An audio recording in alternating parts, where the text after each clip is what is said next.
This is CGTN, China Global Television Network.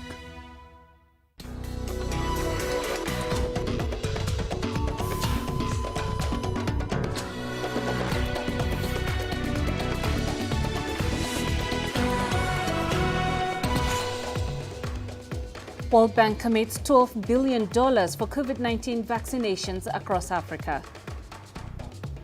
Algeria launches a COVID-19 vaccination drive. And we'll look at how locals in Kenya's Rift Valley region are taking up the sport of paragliding. Hello and thank you for joining us on Africa Live. I am Peninah Karibe. Also coming up this hour, Nigeria food import bill spiked by 62% in 2020. And in sports, Cameroon and Mali sailed through to the semi-finals after victories on Saturday. We begin in South Africa, where the World Bank has committed $12 billion for vaccinations across Africa. That's according to a statement by the South African presidency. The World Bank funding will be in the form of grants or loans on highly concessional terms. CGTN's Ulysses Jamela has more details. The $12 billion has been earmarked for developing countries to finance the purchase and distribution of COVID-19 vaccines. It's also for the testing and treatment of the citizens of different countries on the African continent. According to the World Bank, the financing aims to support the vaccination of up to 1 billion people.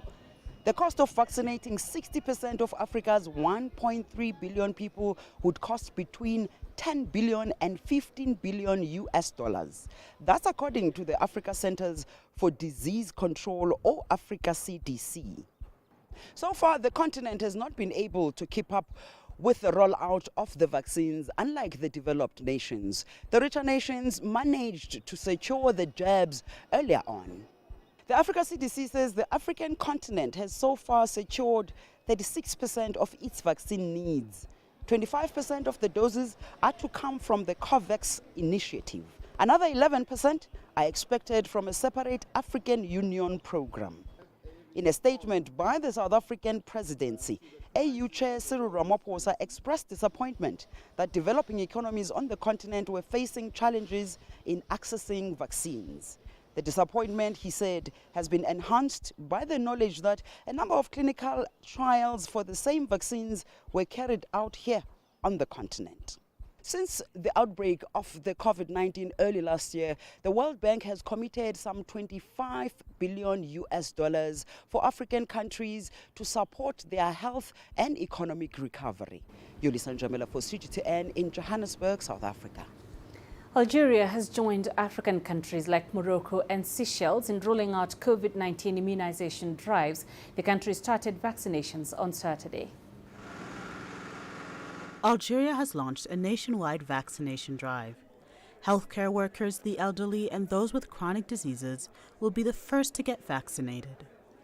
The country is using the Russian-produced Sputnik V COVID-19 vaccine.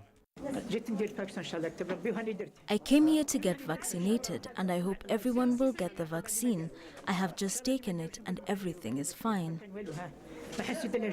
In addition to administering the vaccine, healthcare workers look to reassure patients. We are there to reassure the patients. You have seen it yourself. People are being vaccinated in complete safety and tranquility, and people are ready to get it. We must try to convince more. We must communicate. We are going to communicate and explain to people how the vaccine works. It has no unusual side effects. All vaccines have side effects. At the injection site, you may have a slight fever, but there are signs that the body is responding well to the vaccine. Algeria's vaccination campaign will gradually widen to include all citizens. Astatal, CGTN. Meanwhile, here in Kenya, the Health Ministry says it's seeking an extra 11 million doses of COVID-19 vaccines on top of 24 million already ordered. The government also says it hopes to have nearly a third of the population vaccinated by June next year. CGTN's Wolkis Tanyabwa with the details. The Kenyan government says it has sourced the vaccines from various pharmaceutical manufacturers such as Pfizer and Johnson & Johnson, and according to the Health Ministry, the extra doses will be acquired through the African Union's Disease Control and Prevention Body. Between now, February and June 2021, we are targeting 1.25 million people, and this is due to the vaccine shortages that are there right now. The people that shall be covered in phase 1 will include the frontline healthcare workers and all staff that are working in health facilities, both in public and private sector. We have also prioritized for phase 1 to also look at workers who are undertaking essential services in priority sectors like security and immigration. The plan is to vaccinate during phase 2 9.7 million Kenyans, targeting those above 50 years of age and those above 18 years of age who have underlying health conditions. The government hopes to vaccinate about 16 million people against COVID-19 by June next year. It also says if more vaccines became available sooner, this target could change. Phase 3, we hope to target the vaccination of 4.9 million people, who will include all other vulnerable populations like those who live in congregate settings. It is therefore important to note that if vaccines become available sooner than expected and that resources are also availed, that these targets may change as the situation changes. As wealthier nations race ahead with mass immunization campaigns, Africa is scrambling to obtain supplies for its 1.3 billion people. Only a few nations on the continent have begun administering vaccines. Wilkis Anyabwa, CGTN. Beginning Sunday, Hong Kong no longer recognizes British national overseas passports issued to its residents. Beijing announced this decision on Friday, adding it may take further actions. It was in response to the United Kingdom offering millions of the passport holders a route to full citizenship after China introduced last year a new national security law in Hong Kong. Beijing has repeatedly condemned the UK's move. The British side has repeatedly expanded its application scope, trying to turn a large number of Hong Kong people into the second-class British citizens, which has completely changed the original BNO nature inscribed in the Memorandum of Understanding between the two countries. The so-called BNO now is no longer what it was. This action of Britain has seriously violated China's sovereignty, grossly interfered in Hong Kong affairs and China's internal affairs, and seriously violated international laws and basic norms governing international relations. China is strongly indignant and firmly opposes this. Starting from January the 31st, China will no longer recognize the so-called BNO passport as a travel document and ID certificate, and reserves the right to take further measures. Meanwhile, British Prime Minister Boris Johnson says the country is providing a way for some Hong Kong residents to make a home in the UK, and that the policy stands for the shared value of freedom and autonomy between the UK and Hong Kong. Farmers are on a day-long hunger strike in India in protest of agricultural laws passed last year. The government says it blocked internet services at protest sites around New Delhi to prevent more violence. Our correspondent Ravinda Bauer reports. The situation is still tense after the violence that we saw on the streets of Delhi on the 26th of January, the Republic Day of India. The tension is building up on the 27th, when it just felt that the farmers were going to go back to their villages. Suddenly there was an emotive call made by one of the union leaders, and now we see a swell of people. The whole area on the borders are filled now. A lot of people are coming, farmers are coming from the villages. Hopefully the internet services will be resumed from today, because the order is till the 31st of January. But let's see. But definitely government does not want any other violence or tension to build up, and that's why internet has been suspended for a few days. And people of the farm unions are saying that this is the way government is not being just to them, because they have not just cut off internet, they've cut off water supply, power supplies, and now the farmers are once again showing strength. They have gathered in large numbers on the borders, and tension on both sides, whether it's the administration or the farmer unions, tension is still in the air. We heard the Prime Minister yesterday during an all-party meeting before the budget session clearly give signal to the farm unions that the offer to suspend or keep these laws in abeyance for 18 months is still on the table. The farm union leaders are also saying that they are willing to talk with the government and to take the negotiations further. But the issue is none of these sides is willing to take a step back. But definitely, as of now, both parties showing the willingness to talk. But how far these talks will be conclusive will have to be seen. Scuffles broke out between police and yellow vest demonstrators in Paris. Protesters are angry over a controversial security bill that would ban filming police and increase their use of surveillance tools. But significantly fewer people turned out on Saturday than in earlier demonstrations. Some cited COVID-19 restrictions as one of the reasons. Somalia has expanded its Senate by allocating additional seats to the country's most populous region, Benadir. Last year, lawmakers approved a resolution that will see the 13 extra seats included in Somalia's upper house of parliament. Abdulaziz Bilu has the latest from Mogadishu. Demonstrators rallied in Somalia's capital, Mogadishu, to celebrate a major political milestone. President Mohamed Abdullahi Farmajo has signed into law a parliamentary resolution that grants the Benadir region 13 seats in the upcoming Senate. The region also includes the capital, Mogadishu. Mogadishu is the brains of the Somali nation and home to every Somali. If it gets its representation, the whole country is represented. The residents of Benadir have been patient despite all odds, and we thank the leadership for pushing through with this agenda. In June, the federal parliament approved the resolution initially presented by the country's president, in effect expanding the Senate from 54 to 67 seats. The senators represent the country's 5 regional states and Somaliland, a breakaway region in the north that's been seeking statehood for close to 3 decades now. However, there are concerns on how the new representatives to the Senate will be elected. Some opposition leaders are warning against implementing the new law, saying it's a plan by the government to derail the upcoming general election that has been postponed several times in the past. The additional seats will likely create differences among political stakeholders.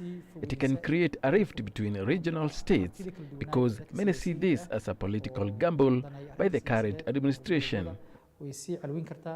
Under a new electoral law signed in September last year, regional parliaments will elect senators, while an electoral college will elect new parliamentarians. Both houses will eventually pick Somalia's 10th president. Elsewhere, the 2 regional states of Puntland and Jubaland have finally submitted their representatives to the interim electoral body, ending months of uncertainty. Meanwhile, the UN's top diplomat to the country has been visiting regional states, meeting regional and federal leaders in efforts to end months-long electoral impasse. We continue to urge Somali leaders of goodwill to redouble their efforts to resolve the outstanding issues of implementation of the electoral process and resolve those issues through dialogue and to reach agreement on the way forward for the good of the country. There is no clear date set for the Senate, parliamentary and presidential elections.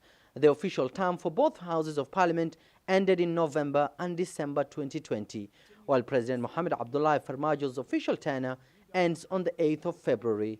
Analysts say leaders must now strike a deal in efforts to end any uncertainty and possible threat of violence in the run-up to the crucial vote. Abdulaziz Bilu, CGTN, Mogadishu, Somalia. It's coming up to 14 minutes into the hour. You're watching Africa Live. Let's take a quick break. Coming up, DRC President Felix Tshisekedi moves to set out a new political alliance. And we tell you how a government initiative in Egypt is turning used metro tickets into egg cartons.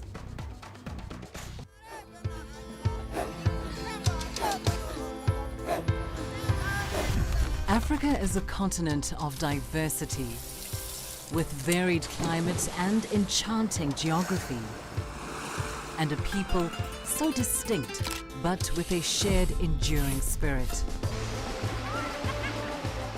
We are at the heart of the continent to bring you the untold stories. Let's have a look. We celebrate Africa as it shapes its own destiny. Tunis, Algeria, Juba, Ethiopia, Tanzania. Africa Live. Find your voice. I try to not let it affect me, but there are days when it does. I'm a human being, and to see patients in a hospital bed and their family members are not there, there's no one there to hold their hand, that human touch, you know?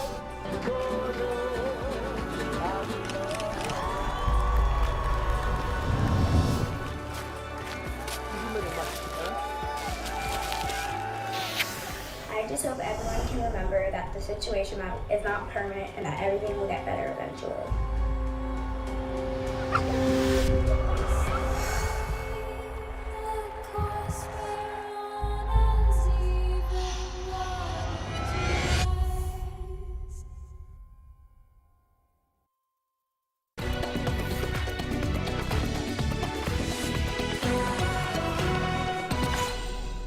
The President of the Democratic Republic of Congo has begun the process of identifying politicians who will form a new coalition government. The move comes a day after the country's Prime Minister Sylvester Ilukamba resigned following a no-confidence vote by lawmakers. CGTN's Chris Ochamringa has more from Kinshasa. The DRC Prime Minister Sylvester Ilukamba tendered in his resignation to President Félix Tshisekedi on Friday. His resignation came 2 days after 367 MPs voted to remove him from office. The MPs accused the premier of incompetence and a series of other failures. His ouster is a major victory for President Tshisekedi, who has been pushing to get a majority in government.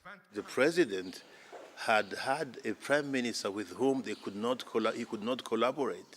So he will now proceed and appoint somebody who will meet the kind of expectations that he has in terms of that collaboration that should exist between the prime minister and the president. So I think it will make governance a little bit easier for this president. Supporters of President Tshisekedi believe the Prime Minister's resignation will enable him to transform the country. It's truly known that he has a new vision. He has a new plan for eradicating the instability in the East. He's got a new plan. He's got new plans for the economy. Everything he's come up with is totally different than what we've had for so many years. So I think we should give him a chance and we'll see the result. President Tshisekedi signed a power-sharing deal with his predecessor Joseph Kabila in 2019 after he failed to get a majority in parliament. But the two leaders had several disagreements over the governance of the country that led the president to end their coalition government. The DRC president now has a majority in parliament after convincing MPs who are allied to Joseph Kabila to cross to his camp. But some political analysts doubt whether the new leaders will really help improve the people's livelihood. Those who are crossing from one side to the other are the same predators, people who brought this country down, who are now moving to the side that claims to come repair the country. How are we going to repair the country with the same folks who brought it down?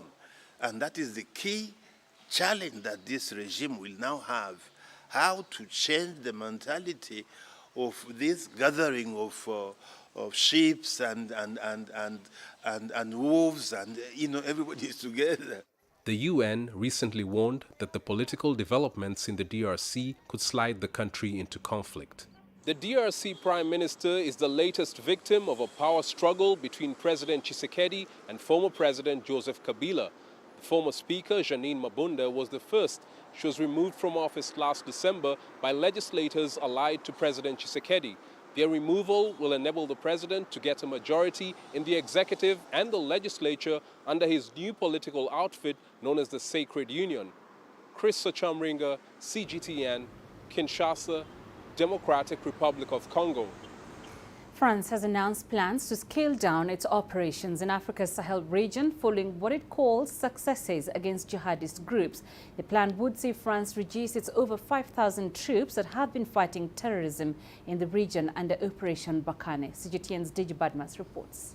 The French government launched Operation Barkhane in 2014. Its core objective is to combat terrorism in the Sahel region in collaboration with the military forces of Mali, Mauritania, Niger, Burkina Faso and Chad, which make up the G5 Sahel force. The operation has recorded some success, but that has come at a huge cost. At least 40 French troops have so far been killed since the operation began. And as of 2020, the operation has cost the French government close to 1 billion euros, which equals 76% of the country's expenditure for its military missions and operations at home and abroad. Yet, jihadists are still very active in the Sahel.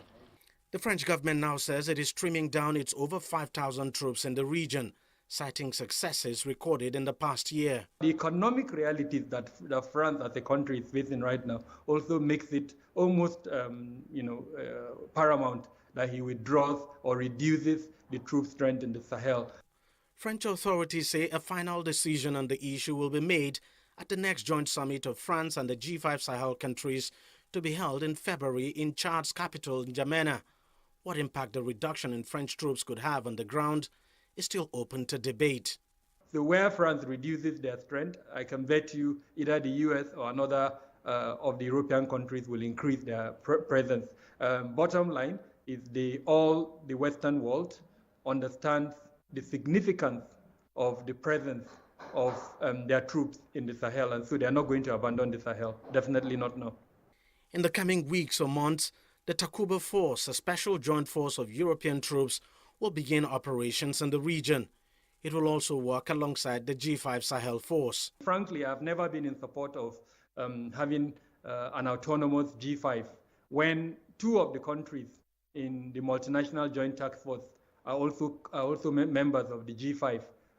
They are not able to contribute in terms of funding to the multinational joint task force, yet they are now also participating in the G5. It would have been feasible to just have one command, as it were, and then separate them into two bases. So perhaps we could call it whatever, a Sahel task force or whatever name we want to call it, but then with two bases, so that Chad and Niger that are present in both the multinational joint task force and the G5 will now not have this challenge where they are unable to contribute funding to neither the multinational joint task force or the G5. The Sahel still remains one of the most volatile regions on the continent. Jihadist groups still operate there. Millions of people have been displaced in a region which has also witnessed high level of ethnic and communal violence.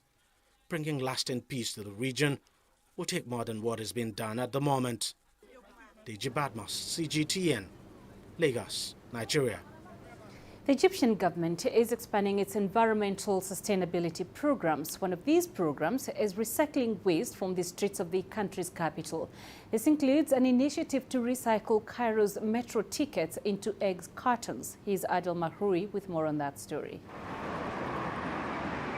Up to 3 million Egyptians use the capital's metro services daily. Most of them use disposable paper tickets.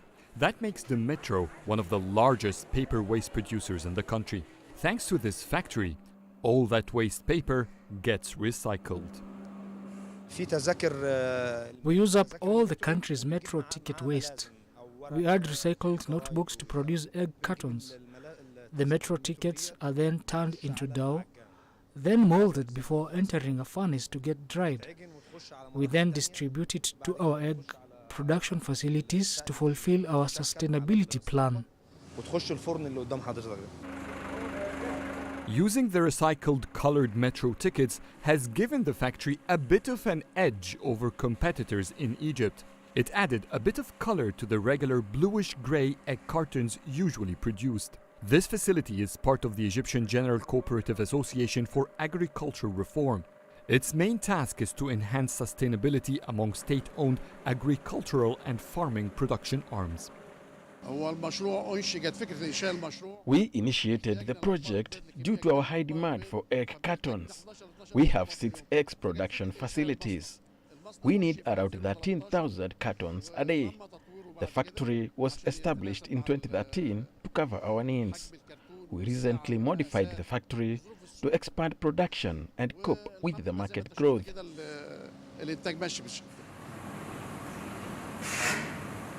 Currently, this facility produces some 420,000 eggs cartons monthly.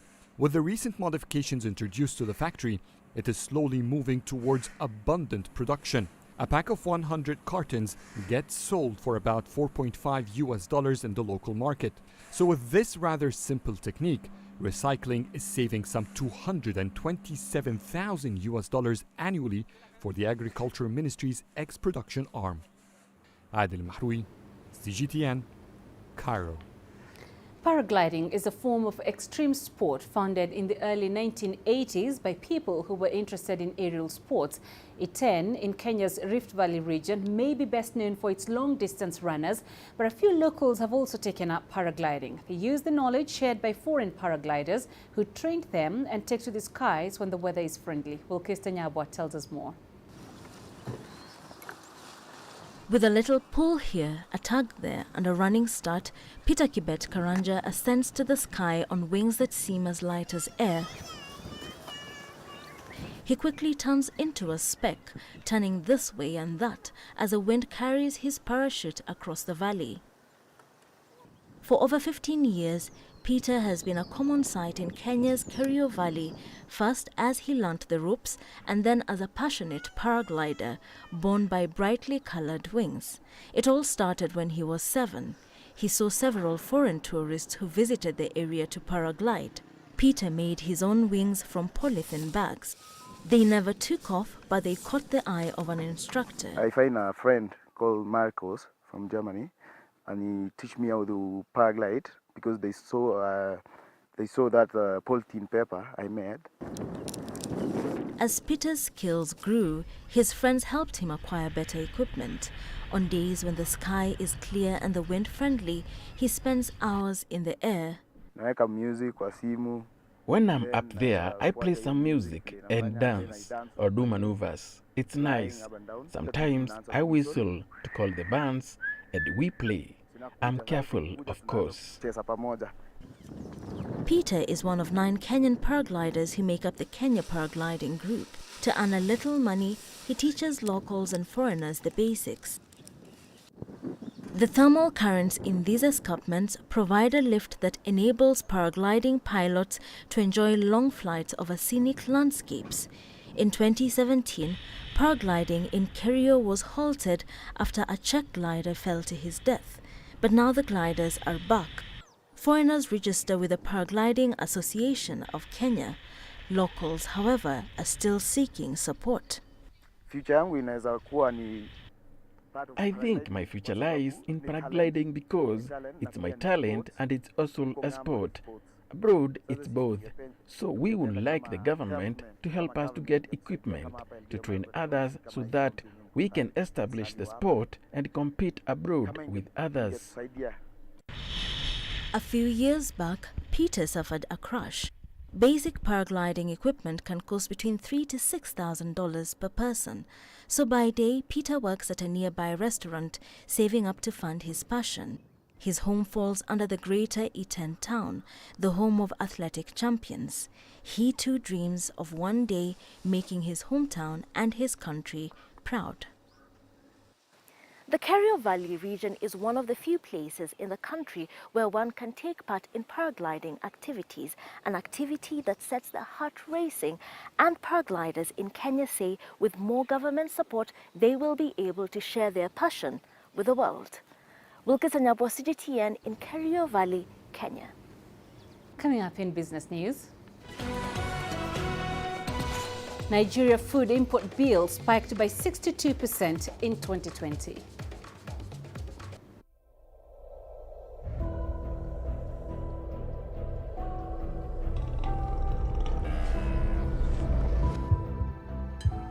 This has taken me completely out of my depth, but at the same time it's exciting. It's new, it's different, it's a challenge. It's really exciting.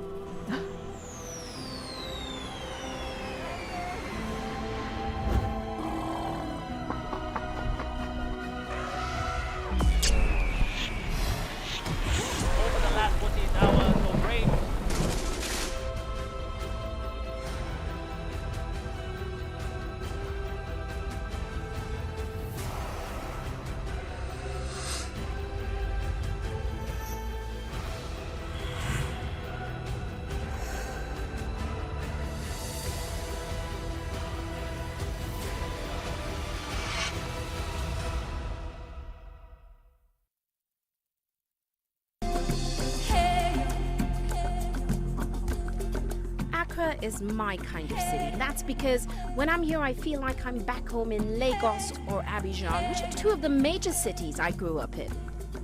Business in Africa is high risk. After about a decade covering business news on the continent, I've learned it's all about the high risk, but also the high returns and the high energy.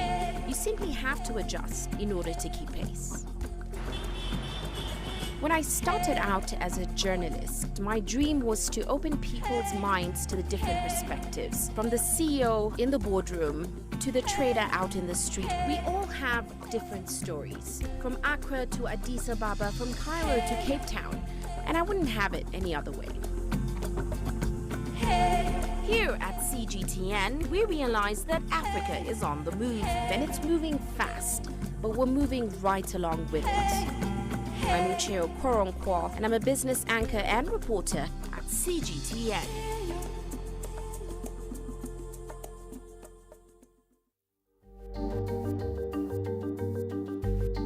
Africa Live. Find your voice.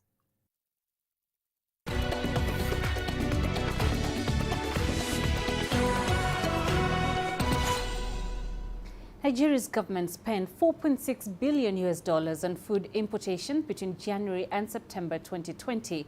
That's a 62% rise compared to the previous year. As CGTN's Kelechi Mekalam reports, the increase in food costs was despite the West African nation imposing a land border closure aimed at boosting local production. Samuel Ayongo runs this farm in Nigeria's capital, Abuja. The 3-year-old farm houses various kinds of livestock, from birds to pigs, fish and snail. Samuel's greatest profits been from his poultry section. Demands rose by about 40% since the border closure, but factors such as high inflation continue to hamper his production expansion. We do buy to compound our feed, everything skyrocketed to a lot of money.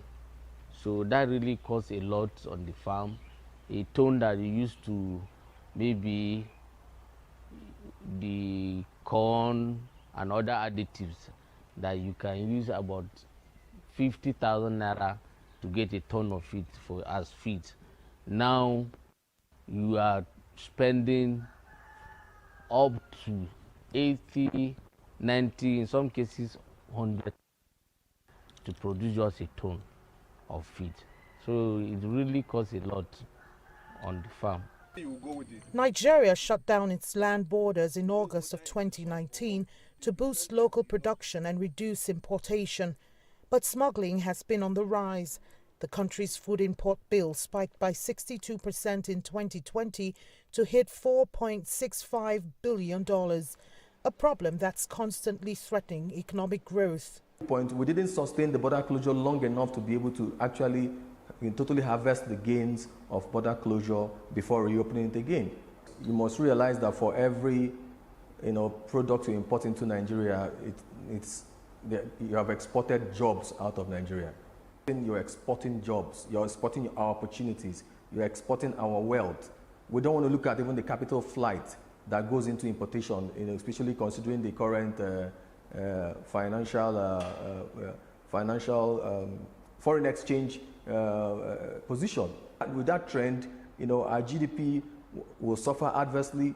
Job creation, of course, is a no-brainer. It's not ever going to improve because local production is what enhances job creation, not importation. Besides the border closure, there have been several government interventions in agriculture aimed at boosting local production. But that hasn't yielded the much desired results. The West African nation still unable to feed itself and has relied on costly imports to fill the gap. Experts suggest government should consider a policy review in the agricultural sector. The modern trend, the current 21st century, the fourth industrial revolution that is upon us, technology trends and everything all in one, pushed out as a major public enlightenment package nationwide, very critical. Followed up immediately with capacity development, skill and vocational development across board, which is also very, very much missing. And as you're doing that, the next thing that requires is to equip these guys to provide the equipment. And in providing the equipment, you now look at the infrastructural gaps, the mechanization gaps, and fit them in quickly. According to the World Bank, Agriculture accounts for 34% of employment in Nigeria. Industry players are optimistic the sector can employ more people by ramping up local production. But reopening the borders could be counterproductive. They want government to block smuggling channels and adopt the right strategies to implement agricultural policies. Kelechi Emekalam, CGTN Abuja, Nigeria. Zimbabwe has been hit hard by the COVID-19 pandemic. As part of restrictions to curb the spread of the disease, the government restricted movement except for the essential services sector. While agriculture falls within this category, sector players have faced challenges in getting their fresh produce to consumers. CGTN's Alexandra Majala has more. Transporting fresh produce across great distances can compromise the quality of the product by the time it gets to its destination. Clive Nyapokoto founded Shift Technologies to tackle this challenge. The systems that we have, they are integrated. It's like they are connected to each other. It's an interchain, I can say. So it's from aquaponics, we are saying we are growing vegetables, utilizing fish waste. Unlike where we are saying someone is growing a soil-based system where he's just growing vegetables. Here we are saying fish as well as vegetables. So apart from consuming the vegetables, you're also getting your protein whereby you will be now eating the fish. Vermi aquaponics is a soil-less growing technique that combines hydroponics with vermiculture. On Nyapokoto's small farm, his cycle consists of worms, fish and plants, all coexisting and feeding into each other. If you look right now, maybe in relation to COVID-19, garbage collection or waste collection is not that much frequent. And hence you have to see how best you can manage waste within your household.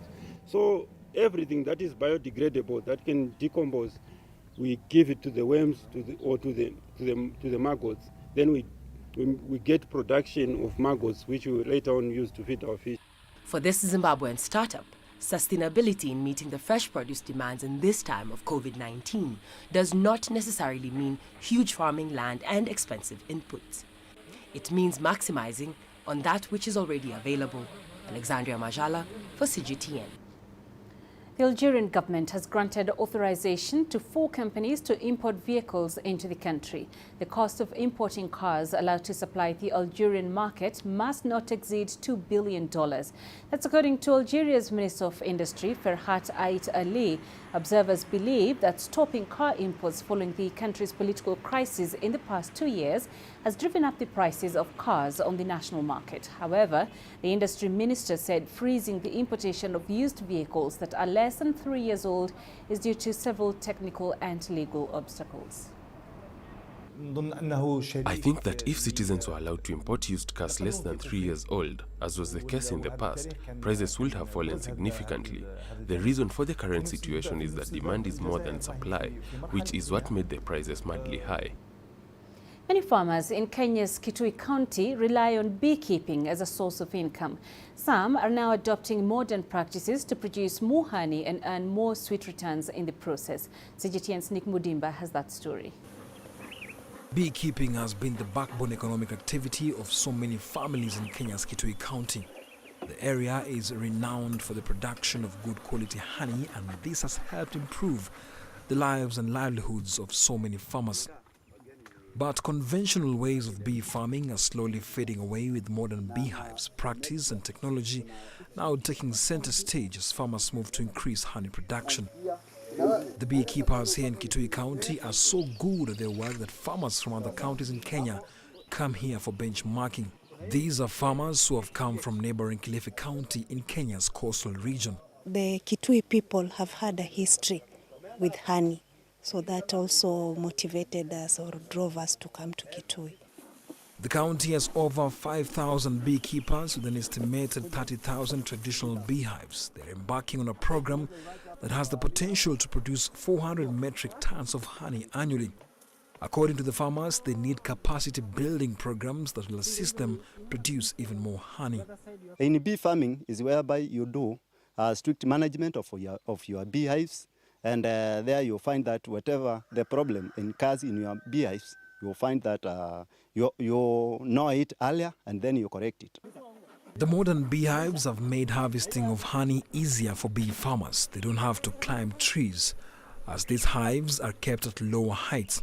Harvesting honey, however, requires experience. Here, they do it with precision, but the risk of being stung is always there. Beekeeping and honey production has changed the society for the better. Beekeeping has been very beneficial to me. It has really helped me because it has been my pillar. And now, with the modernization, I don't have to climb a tree to put my hive. Bee farming has really helped me. It fetches good money and I have schooled all my children through earnings from beekeeping. Access to direct and reliable markets has also seen honey from the area land in global markets, and this has benefited the local beekeepers directly. Many of the farmers have moved from beekeeping to bee farming, and economically they've actually been able to be empowered in several ways. The families also grow through the trade, but right now their focus will be to be powerhouse in production of honey in the continent. Nick Mudimba, CGTN, Kitui County, Kenya. The British government plans to apply to join the Asia-Pacific Free Trade Bloc. The group has 11 nations, including Australia and New Zealand. Negotiations are set to start later this year. The move was announced on the anniversary of Britain's formal departure from the European Union. Prime Minister Boris Johnson said the new partnership would bring enormous benefits to the people of Britain. The Comprehensive and Progressive Trans-Pacific Partnership removes most tariffs among the group's members. It covers a market of around 500 million people and generates more than 13% of the world's income. This is Africa Live. We've got plenty more coming up, including this. Egypt retrieves some 5,000 ancient artifacts from the United States. Join us in global business and see Africa through our eyes.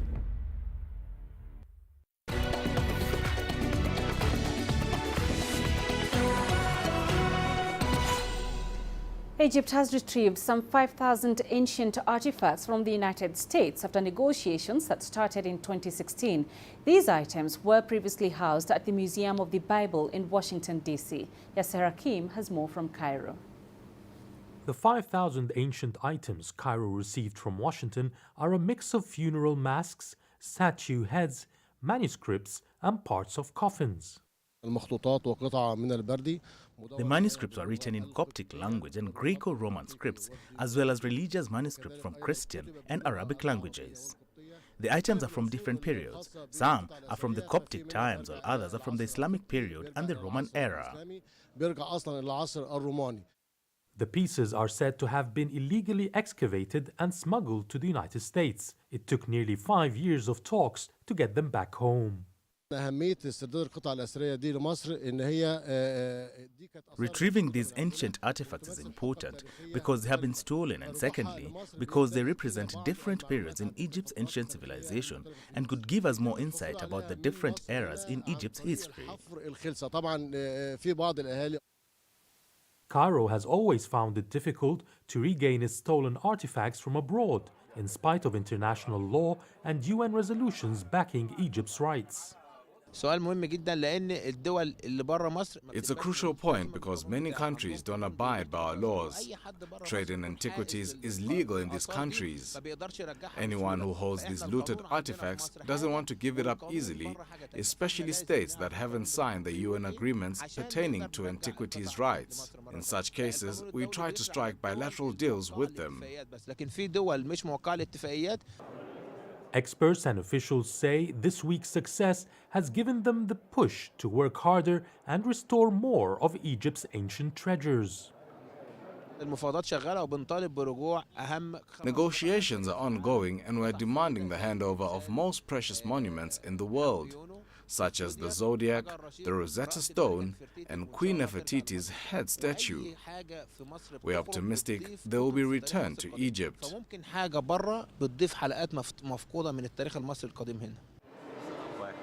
In the meantime, the 5,000 pieces received from the United States this week will be displayed at the Coptic Museum in Cairo. Yasser Hakim for CGTN, Cairo. Coming up in sports. Cameroon and Mali sailed through to the semi-finals after